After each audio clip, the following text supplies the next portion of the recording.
Okay, this is a presentation on using biographies to teach students about the creative process and to get them familiar with their own creative process. And it's kind of a general presentation or about the creative process in general, looking at all kinds of different people, biographies of different people. But if you teach a specific content area, then you'll see where you can fine tune this and adapt it to your content area. Um, Even though the creative process is general, you'll, as you probably know, it might look a certain way in each content area. So you can see where you can get biographies within a content area and then adapt this within that content area. So what we're going to look at today is using biographies to interact with the biographies to learn the steps of the creative process, and then how students can learn how eminent individuals experience the creative process so they can see what that experience was like for them. And as they read, find strategies that they can use for being creative, the students themselves can use for being creative. And then as they do that, learn about their own creative strengths, what works for them and what doesn't work for them. So the first step is selecting the biography. And before you would begin to have students read biographies about eminent individuals, what you would want to do a good bit of time ahead, I would say weeks ahead, is poll the students and ask them, who are you interested in? What field are you interested in?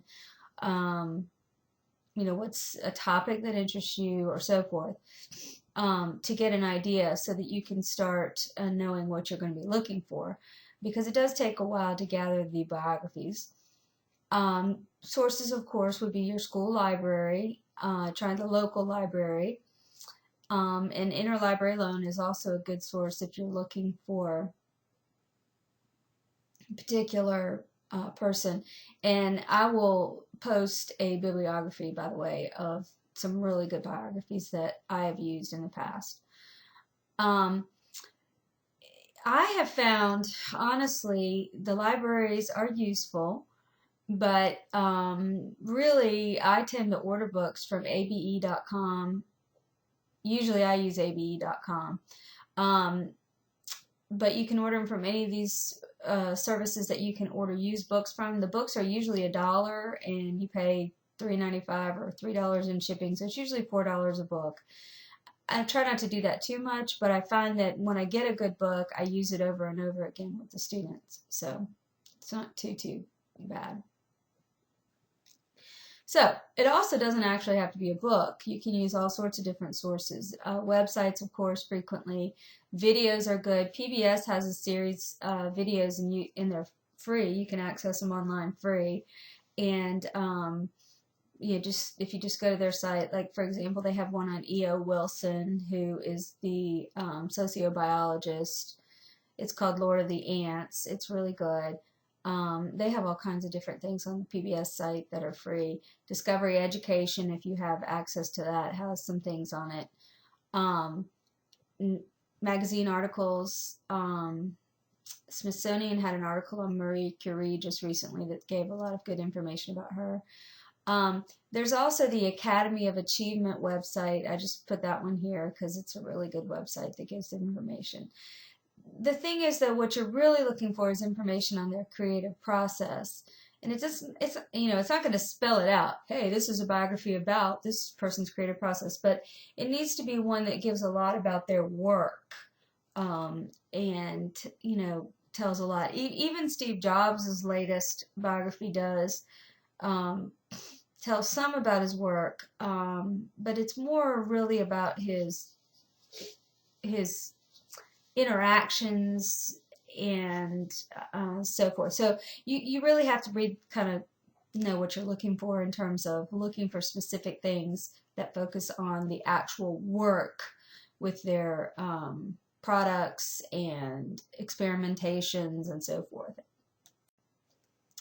Okay, so there are 3 options obviously in reading a book, but basically you can use all of these options while you're interacting with the book.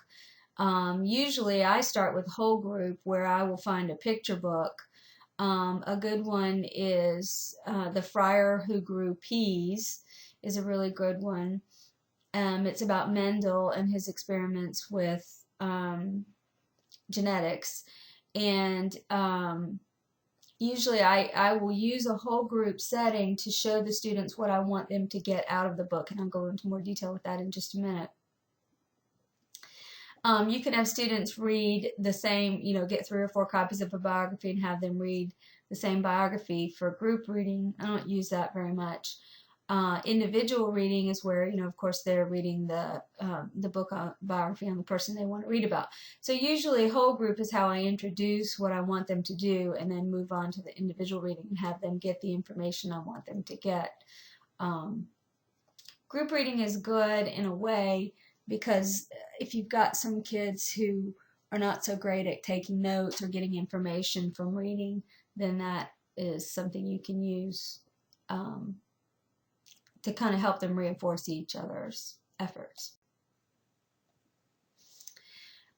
Means of interacting with text, and I'm going to go through these, but basically one way is to have journals, and this is basically a note-taking thing, and here they would have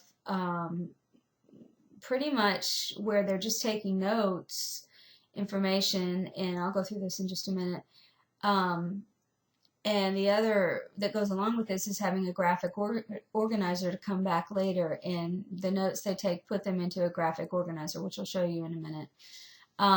Also, there are reflection questions that they can use after they finish reading to see what they got from the biography, which I'll show you those in a minute as well. And then we'll go through synthesizing the information and then finding out how it applies to themselves. So for journaling, you can do the T journal, where on one side they're taking notes about what they read, and then on the other side they're commenting about that. Or you can just have them take notes in the book. This is always a tricky thing, especially with younger students. So you're going to have those that write down everything and those that write down nothing. So you have to go back through and processes. This is another thing you can do with the whole group, is take a passage from a biography, and I usually take a passage from Jane Goodall's biography, My Life with the Chimpanzees. There's a really good one where in the beginning it talks about her sitting outside the hen house at her parents' house and watch the hens lay an egg. And it's really good. I mean, it's not really about her creative process, but it is about her life as a child, because it goes into her creative traits, her patience and persistence. But anyway, it kind of helps the kids to see that's important, because they would overlook that normally. And it's good to show them what's important. And it's also a good opportunity to show them how to summarize. They don't write down everything that happened. They would just write down, she sat and waited for the hen to lay an egg and watched what happened. So it's a good opportunity to teach note-taking as well. Then once they've got the notes, then what they might do is, and you can do this deductively or inductively, have them use different colors to go back and highlight what seemed to go together, what fit together with different colors. Or you can use a graphic organizer. And here is a graphic organizer that they can use, where you just simply take the steps or stages of the creative process, and this is how I've laid them out here, and give them information, actually teach this, show a graphic organizer like this, teach them these are the stages, different stages that people go through or use during the creative process, and then have them go back through their notes and then write down, for example, below preparation, examples from the notes where the person engaged in those type of activities. Problem development, where the person engaged in those type of activities. So they're sifting through the notes. Or you can show this before they read the book. You can show this while you're doing the whole group activity of reading a book together. Go through and read the book one time through, the short book, and then go back through with the graphic organizer, look for this information, or you can read the book, take notes, and then go back through the notes and look through this information. You know, you have to find what works best for you and your students. But then they start to see that it's not just, oh, I have an idea, boom, here's a finished product. You know, they can see that it's, you know, several stages. They also can see how the person went back. You know, they got an idea, they went back to problem development, evaluation. Now, incubation and illumination, they may or may not see. It just depends. Sometimes authors don't really write about that. Sometimes that is a big thing in some of the biographies that you read about, that they, you know, take breaks or they get these big ideas from nowhere. So the graphic organizer just helps to, you know, teach them the process, but also for them to see where the person actually did engage in all of these stages. So this is just some information showing you how to cull this from the biography so that you can show them better. These are the things associated with preparation. And here's an example from a book about Grant Woods, the artist. And basically, this is where he had been read a poem by his mother, The Midnight Ride of Paul Revere. And he, you know, basically, because he had been exposed to this poem, and he had had a lot of really good exposure as a child, in his imagination, he changed it to The Midnight Ride of Grant Wood. And he charged into Anamosa, which is the town where he lived. And he warned them of a tornado coming. And this was great, and everyone hailed him as a hero, but this was, of course, all in his imagination, you know, that he imagined him doing this. So he had exposure, and he was well prepared to come up with ideas. Here's some exposure from Miles Davis. He spent a lot of time planning on or finding places where he could play and get experience and get practice. And this is from the book Miles Davis by George Crisp. And he went around looking for everywhere he could where he could play to, as it says here, get his musical education. So you're showing the students this is what you're looking for preparation. You're looking for examples of this.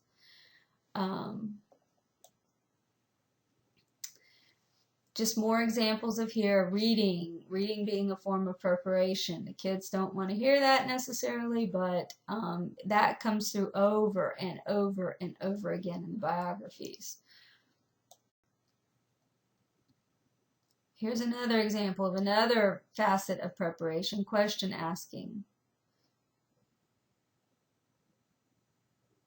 He would ask questions in school all the time, drove the teacher nuts. We know those students. Collecting is a very, very common theme among creative individuals. And this is another preparation thing. That's just gathering information, gathering examples, gathering sources. Georgia O'Keeffe in the book Georgia's Bones, which is another picture book, which is really good to use to show. In this case, I wouldn't use it so much for creative process, but I would use it to show creative traits, which is another way you can use the biographies to show creative traits. But she collected, it goes into detail about her collecting things when she's a child. And ironically, naturally, the things she collected were kind of the types of things she ended up painting in her later life. Here's another example of, even as a young child, George Washington Carver did a lot of experimenting with plants.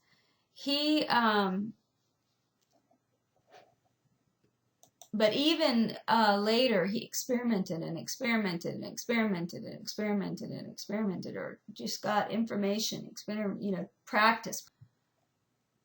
Jim Carrey, he would make faces, and he actually practiced in front of the mirror making faces even as a child. And then another important thing that's part of preparation is having materials.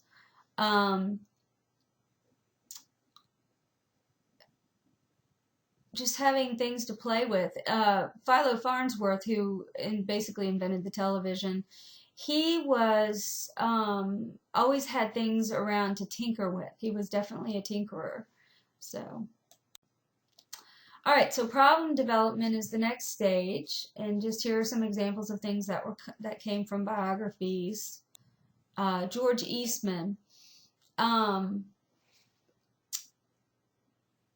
He worked in a bank, but obviously he's the one who basically invented the portable camera, or the easy used camera. He basically came up with that problem. They had these huge cameras, and he decided, this is my problem. And this is from the book Click, which is a really good biography of him, by the way. And it makes it very clear to the children that he had a problem. He came up with a problem. It wasn't just, someone said, hey, invent this camera. He was bothered by it. And it came from the fact that he had this as a hobby. So the preparation led into the problem development in this case. Philo Farnsworth also, he went through, and the book goes into this, he troubled with inventing the television quite a bit. In fact, he was kind of obsessed with it, actually. And it goes through and explains a lot about his problem development process. So this is a really good book to show problem development.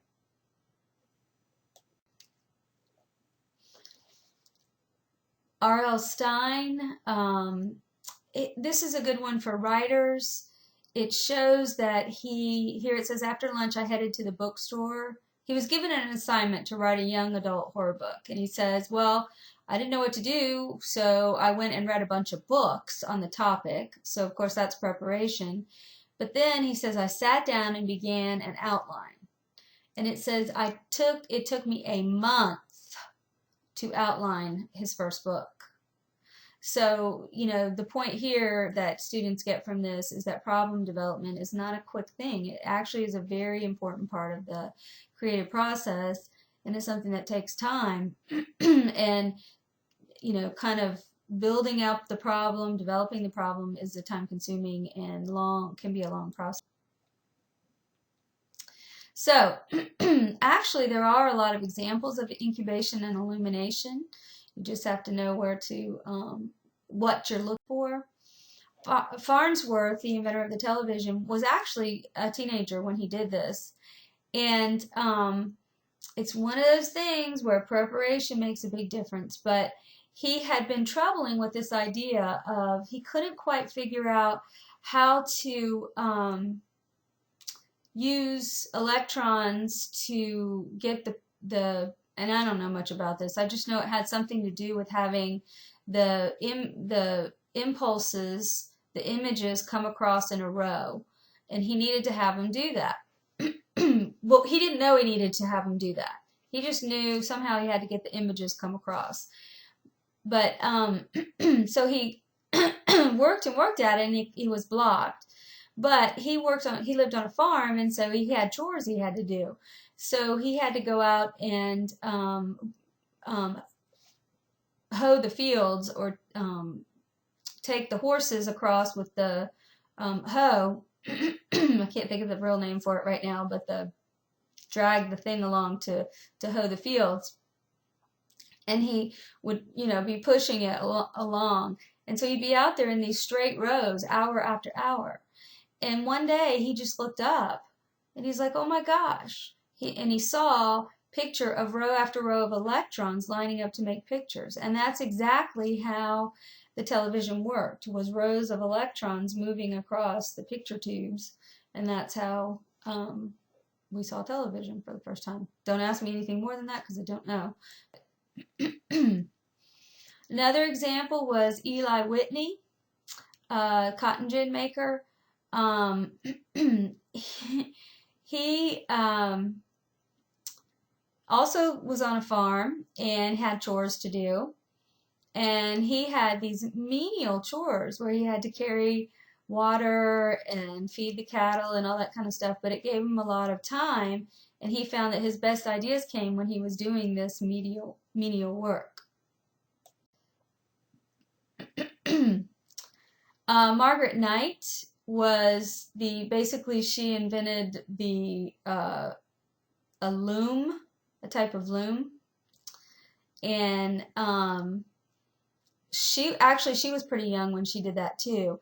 But basically, they were eating dinner one night, and she just all of a sudden, boom, she jumped up and she said, "I figured it out." And she just started her mom was like, "What's going on?" And she just started. She had been drawing models and drawing models and drawing models, and had drawn and had built a model, but she couldn't quite get it to work the way she wanted to. And she then jumped up and went to her model, and boom, she had it figured out. So that was an illumination that she had had.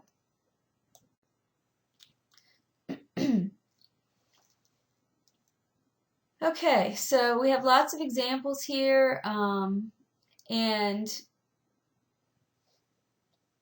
incubation and illumination, you see them come. Even Edison would have them. I'm kind of skipping here because we're running. I don't want to run too much into this.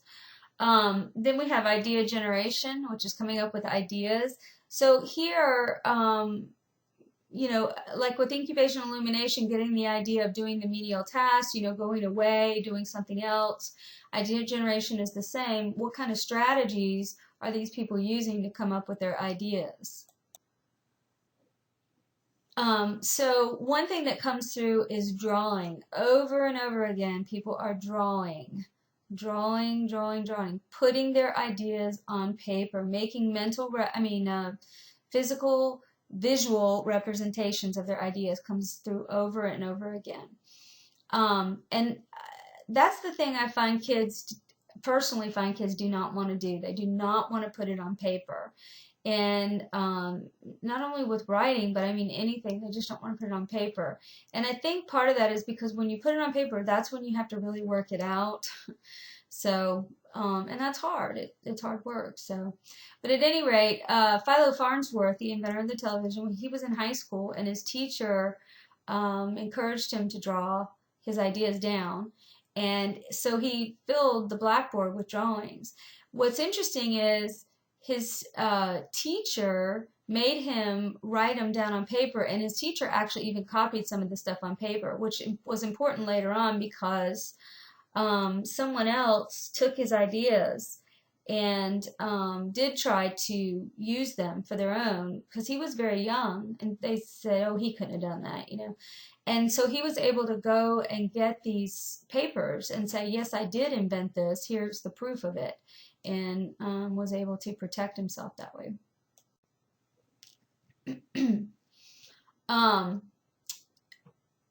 Georges Braque and Picasso would spend time together, and this they found was a good strategy for them. First of all, they basically locked themselves up, not literally, but I mean, you know, no external interference or anything, and they would spend hours exchanging ideas. So maybe interacting with someone else is a good way to come up with ideas. Margaret Knight, again, drawing, and she had a special place where she went, and she would just start drawing and drawing and drawing and drawing her ideas down.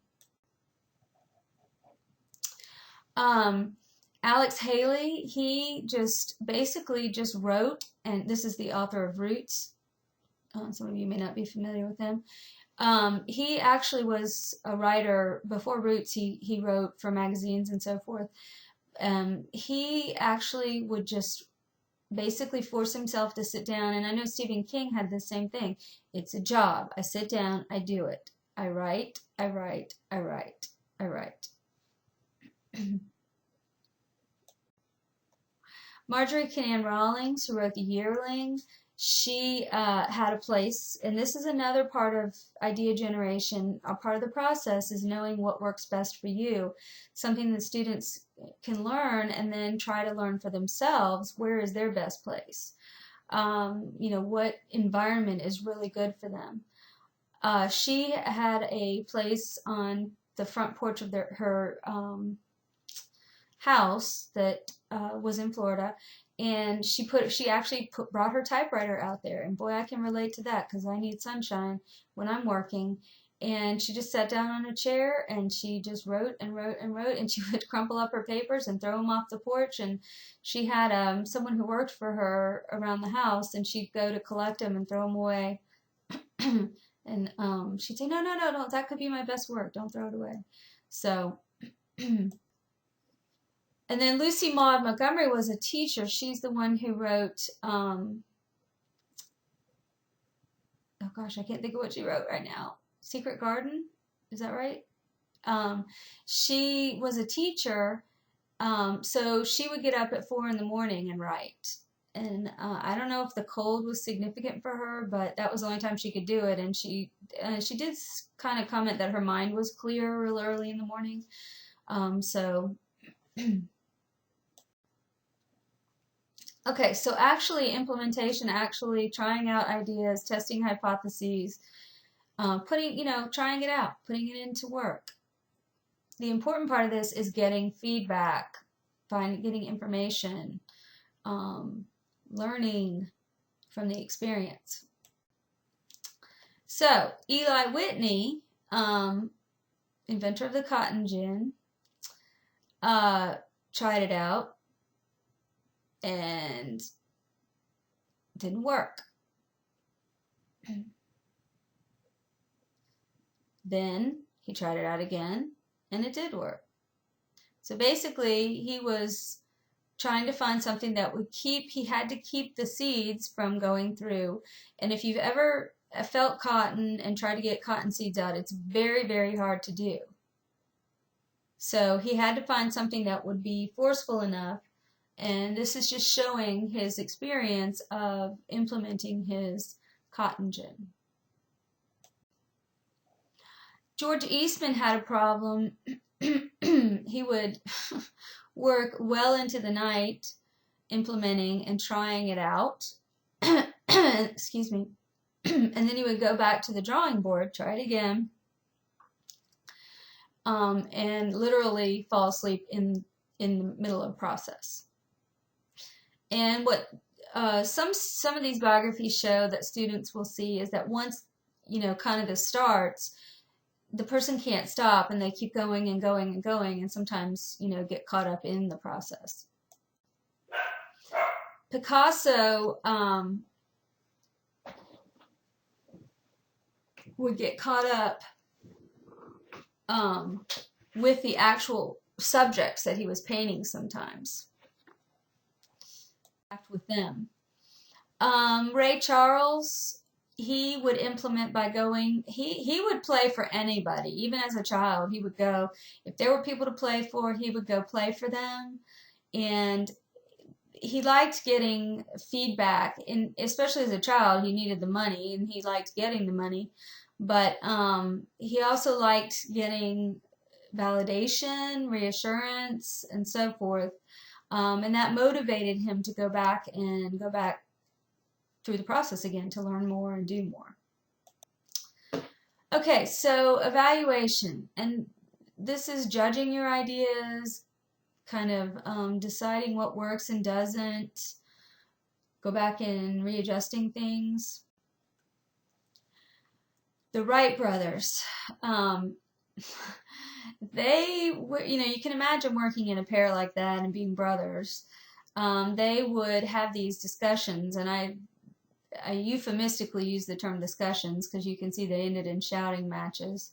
And they would fight a lot, and lots of times they would turn each other's opinions opposite. And this is from To Fly, which is a really good biography of them.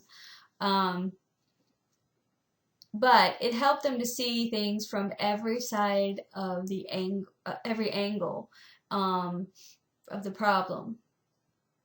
So then that way they kind of were able to get rid of every possible glitch in the system. Hans Christian Andersen learned very early on, and this to me was, when I read this story, was really, really good because it was a very good example of a person finding out something that worked really well for them. He found, I think he was probably learning disabled, had some kind of visual processing problem. And he had a lot of trouble in school and so forth, but he was obviously very, very, very bright. At any rate, he learned early on, he didn't write well, but he found that if he would write the story down and then read it aloud, then he could find out what wasn't good, and then he could go back and revise the story. It also says here that he had come to realize how much better his stories were when he took the time to rewrite them.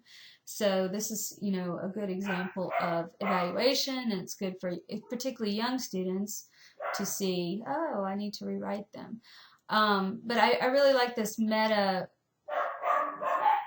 not metacognition, meta understanding, meta, I don't know what the word is. But anyway, I think it's a good example.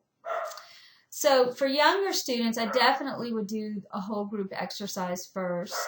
George's Bones is a good book. The Friar Who Grew Peas is a really good book.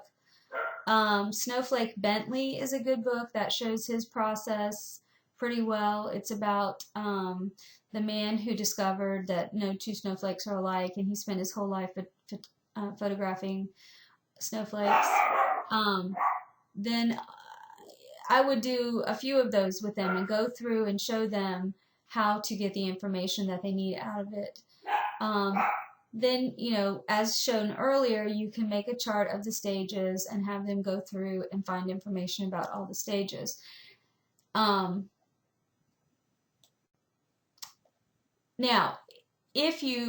with older students, you can give them these reflection questions and go through, or you can have them do a few at a time and go through it, the biography and the notes they took and so forth, and just kind of pull out things individually as you want. However you want to use these doesn't really, it's up to you. But for example, what strategies did I learn for each of the stages? What did they do that helped them or that facilitated each stage? Which one was the most important or strongest for the subject? And how did the individual utilize each of the stages? In other words, did they go fast or short, or well, I guess that's really more the next question, but did they use each stage to go to the next stage? Did they use each stage to solve the problem? What did they use each stage for? How much time did the individual devote to each of the stages? So, one thing they'll find is that it's a lot more evenly divided than they would think. They think it's mostly idea generation, but it's really a lot more preparation and problem development than they would expect. And then how does this apply to me? How can I take this information and use it in my own creative activities? And then which of the stages do I see as my strongest? Which do I see as my weakest? I would focus more on the strongest than the weakest personally,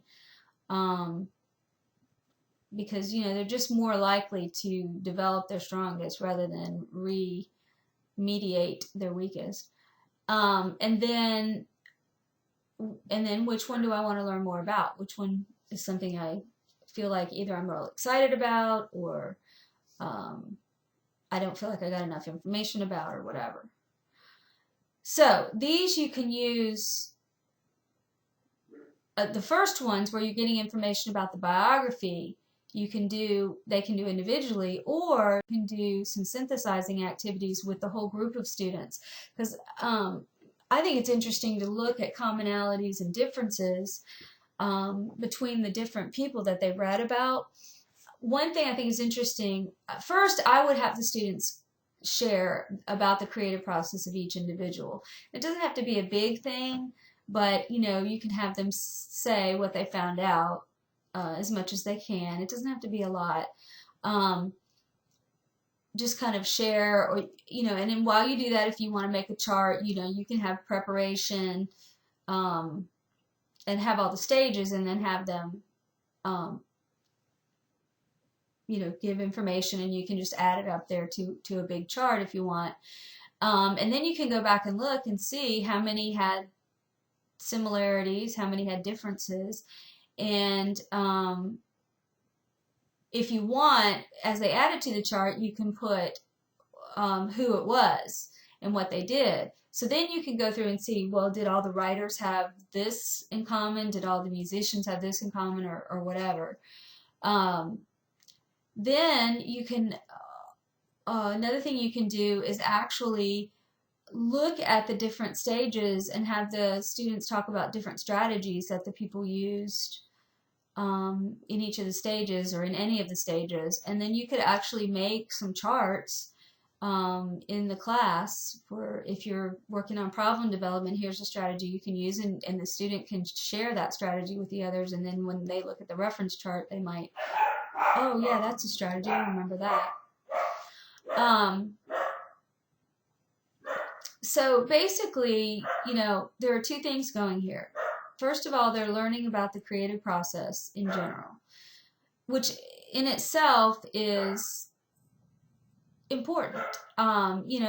It's one thing to engage in a creative activity, but it's also important for them to actually learn about the process by which we do engage in a creative activity, and see how other people go through this creative process.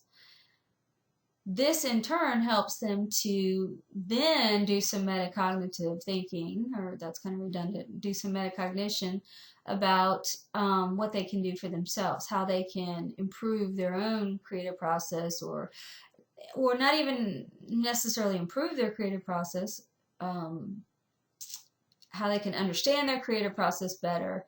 I guess improve, yes, but enhance it, foster it, facilitate it, experience it the best way they can. So the biographies can be of great assistance in both of those ways. So, hope you enjoyed that. Give you some information, and a bibliography of biographies will be posted for you.